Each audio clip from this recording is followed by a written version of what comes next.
This is the big game. Buy-in cost you somewhere anywhere between $100,000 and $250,000. And the action is on Andrew Feldman from the UK.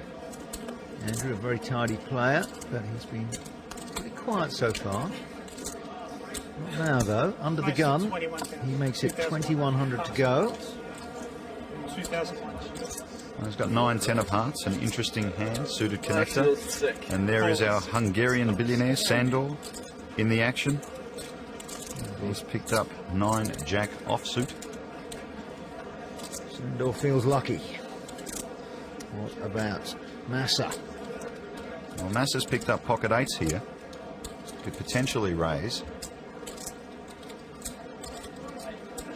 No, he just makes the call, playing a bit carefully.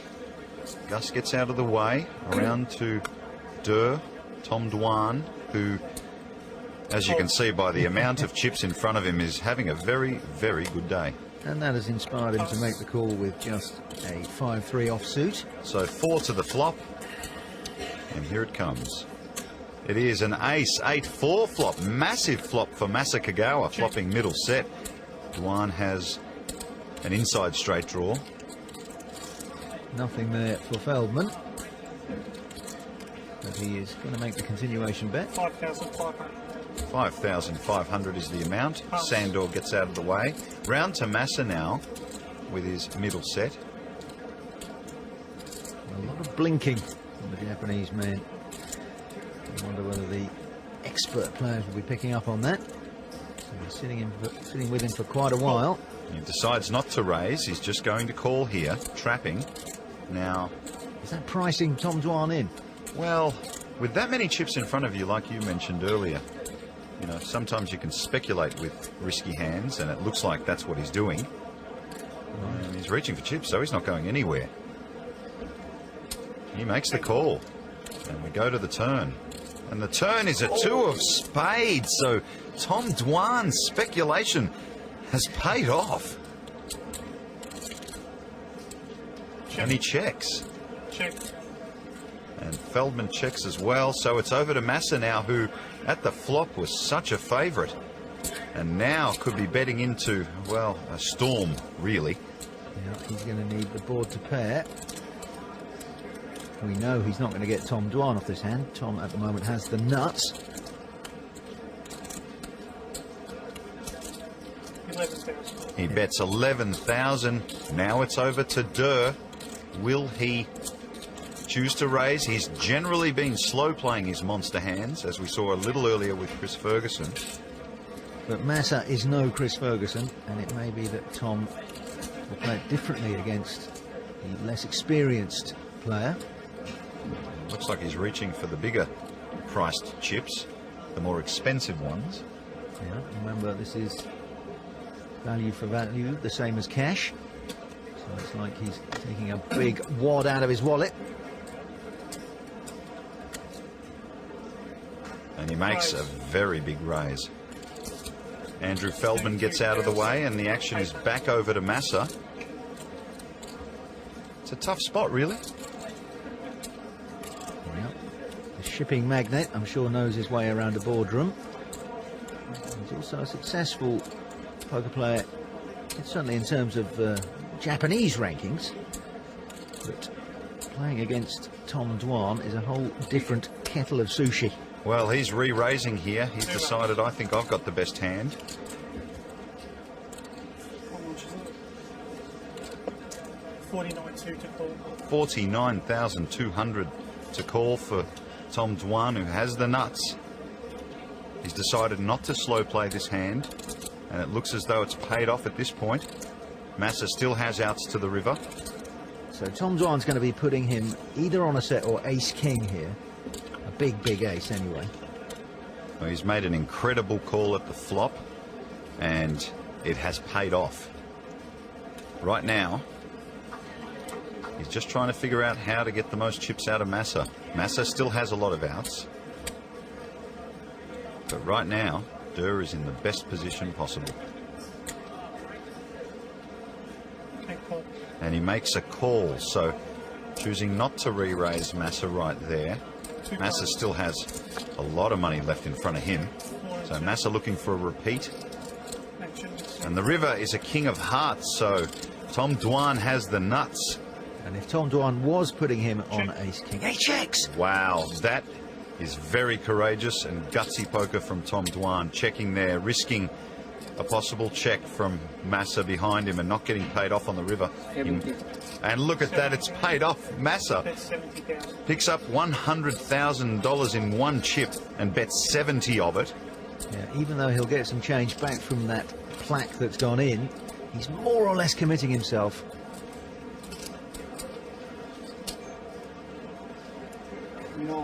Line moves all in.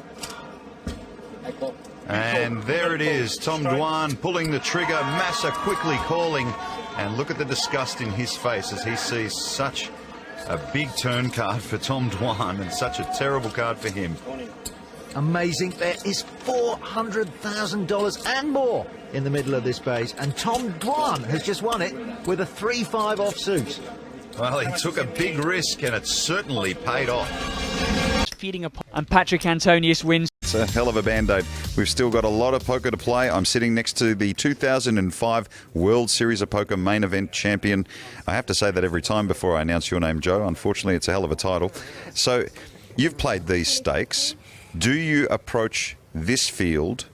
I mean, the answer will be yes, but let's get more into it. Do you approach this field a lot differently to a main event, for example? It's when you play in this field, you're playing with a known quantity. You know the players, you know their tendencies, you know they're not going to do anything ridiculous. So it's kind of like it helps you corral their activities.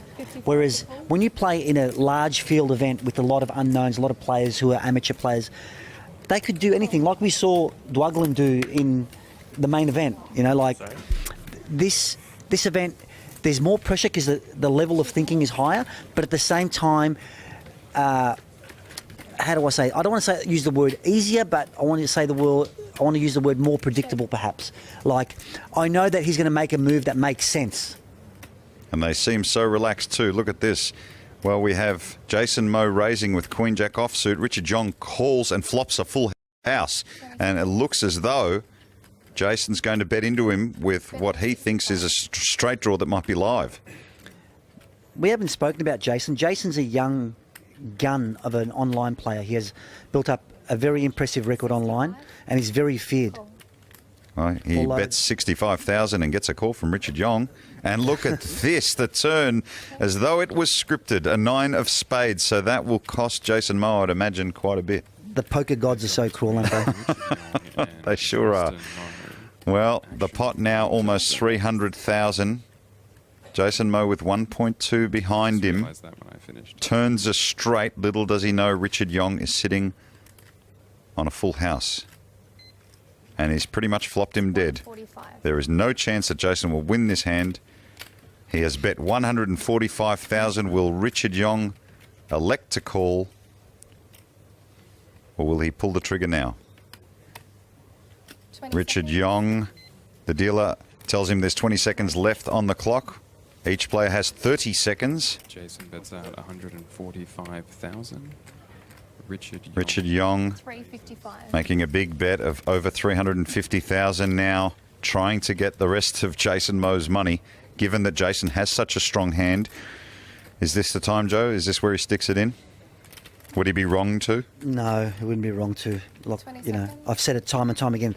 It's hard enough to make a pair, let alone a straight, let alone a full house. So it's sometimes you just get cold decked. This is a cold deck. Jason calls. He's announced call, so we will see a river.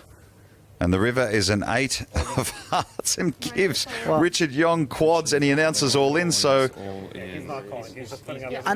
unfortunately, Paul, though, that is the worst card in the deck for Richard. Because now Jason beats nothing now. It's an easy fold for him at this point. We've noticed the dealer in the background calling 20 seconds.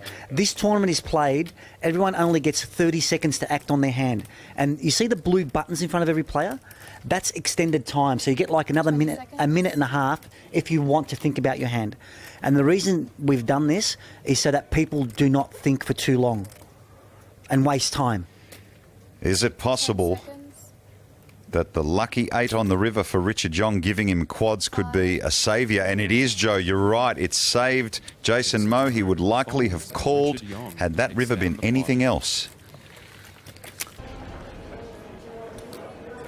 And he'll certainly be looking to do that again here today. Question isn't will he raise, question is how much. Raise to 100,000. This time it's a min race, 100,000. So he's varying things up a bit. He's found the 5-6 of spades. So is he hoping to see a flop here, Joe? No, I think he's just making just a raise in position and mixing it up a little bit rather than moving all in every hand. How much do you have, Harman? Confusing his opponents a little bit. That's 3. 335. 35.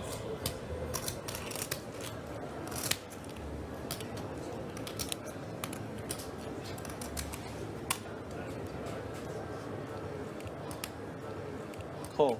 So Igor Kurganov's going to make the call. Can have With cards. the Jack 7 of spades.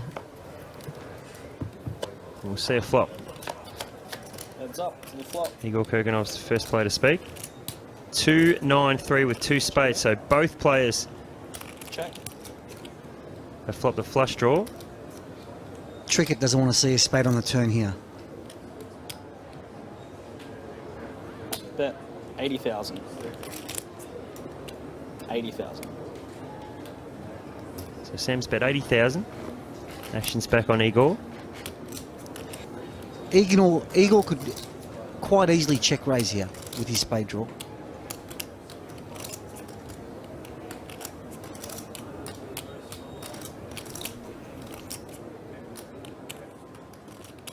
He's taking the safe Call. option, he's just calling. To the turn. So we'll see the turn card, and it's the 4 of spades. Wow, what a card. That has made Sam Trickett a straight flush. He is absolutely unbeatable in this hand. And Igor Kurganov has got a jack-high flush, so he'll think that he's unbeatable. Both players will think they've got the best hand. This will be very, very interesting to watch. This is what we call a cooler, Jono. All the chips are going into the middle. Sam has the absolute nuts. He's got the best hand possible. Igor's going to call 100%. So Sam's bet out. Bet. He's bet 160,000 behind a check from Igor. So Igor's trying to trap him here, thinking that he's got the best hand. Little does he know that Sam is unbeatable.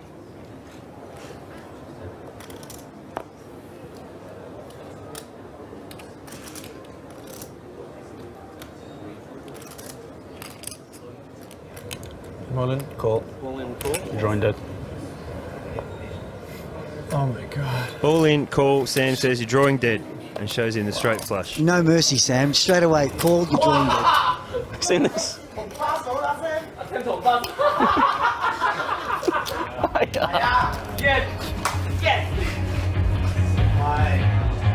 Jesus Christ, man.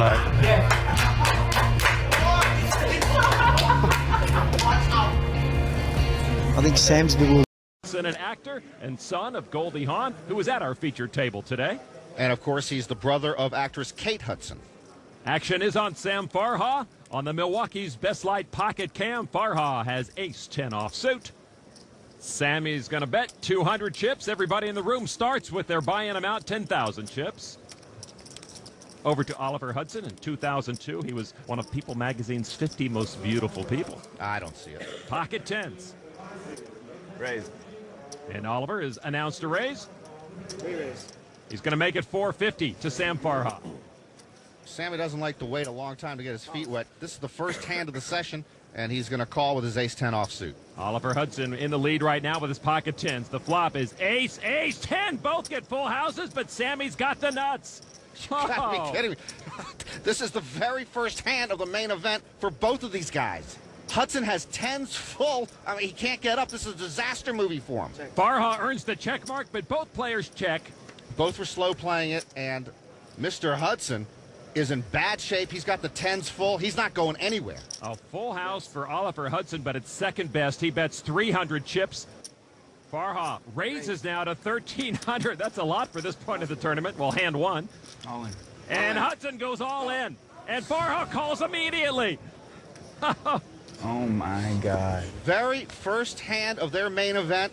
Sammy's got the nuts, and Oliver Hudson is in shock. I mean, someone needs to tell him he can get up. He is drawing dead. He's going home. A meaningless jack on the river, and Hudson's gone. First hand. Thank you. That is incredible. First hand. That's it. Holy Hey, nice hand, man. I do. That's the way to get beat, I guess. He just blew through 10 grand in about 90 seconds. Those are Paris Hilton numbers. I had to win the first hand, though. Sammy Farha, on the other hand, doubles his chips in the very first hand. Sammy, the first one to 20,000 chips today. Made it look easy. To get through the main event. Back to the featured table now. 3 players in a hand. Mike Matiso, Roberto Romanello, and Greg Geller. Matiso with pocket 9s. Romanello has pocket jacks. Geller leads them both with 2 kings. 3 big pocket pairs. I smell trouble. Flop now is ace, jack, king. Geller hit his set of kings. Romanello a set of jacks, and that missed Matiso. Set over set. Now I really smell trouble. Matiso does check. Romanello owns a fish and chip shop in Wales, and he checks. And Geller checks. Geller should have fired away. Too many draws on that board. Turn card is a 10. Geller still leads with his 3 kings. But see, someone's got to have Broadway now, don't they? Well, nobody does, but somebody should. Matiso checked it. Romanello now checks it over to Geller, who leads, and he checks. But I got to get a court order to make this guy bet? Another 10 on the river. Geller gets the check mark with kings full. Matiso's lucky he didn't hit that 9. He checks. Romanello now will bet 1,800 with jacks full. Yeah, bad time for jacks full. Man, you're right, Lon. Pocket jacks are impossible to play. Geller now, kings full, and a check mark will raise it to 6,000. Well, you know, now Geller's check looks brilliant. He's got Romanello trapped. Matiso gets out of the way. Now to Romanello, needs 4,200 to call. Just don't raise me. Geller playing games with Romanello. You sure if I pass? Pardon me? You sure if I pass? No. One time? No. The only thing preventing Romanello from pushing all in, and I would have yelled out Heidi Ho an hour ago, was that Geller made a big pre-flop raise, so he could have pocket aces or pocket kings. And unless Romanello's going Hollywood on us, he's actually considering mucking his jacks full, which would be an unconscious laydown. I mean, if he lays this down, I'll move to a Franciscan monastery and become head chef. Okay, I'll show. Geller trying to move things along. Is he really thinking of folding this? Okay. He does. No way he folds. Yeah, you said he would. Let's go. Fold. You're out. Your hand's dead. Let's go. And shows. Wow. How do you fold that hand? Romanello folds jacks full. Wow. And that is the player's good instinct moment. Oh, my God. I could never have folded that hand. Unbelievable. Nice fold. Wow. Okay, I would never have folded that hand.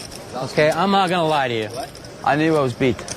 That is the fold of the tournament that I've ever seen. Are there even grocery stores near monasteries? How do I draw tables with people like this? I mean, there's 72 million idiots out there, and I got to drop guys laying jacks full down and being right. Romanello may sell fish for a living, but he showed he's not one there. So 10 players at this featured table still, including Jennifer Harman, who was absent from last year's main event. She was undergoing a kidney transplant, successful, we're happy to say. She's got pocket queens and raises to 200. Corey Zeidman from Coral Gables, Florida, made a stud final table last year. 9-8 of diamonds. Call. Action on Brady Davis in his first World Series of Poker. He's 34 years old, from Illinois. You cannot get up from a table here, Lon, without tripping over an internet guy in a Red Sox cap. 3 to our flop now. The flop, 10, Jack, Queen, Harman with a set, but Zeidman flops a Queen High straight. Boy, that is the prelude to some fireworks usually. Davis checks over to Harman, who's got a set of queens, and she bets 500 chips on Zeidman. 2,000. He raises it up to 2,000 with that straight. When you're holding the 2 smallest cards of a straight, you want to raise everybody else out because you don't want somebody else to get lucky and get a higher straight on you. Well, he forced Brady Davis out. Now action on Jen Harman. It's 1,500 more to Jen. That is a lot at this stage of the tournament. She plays it safe and just calls.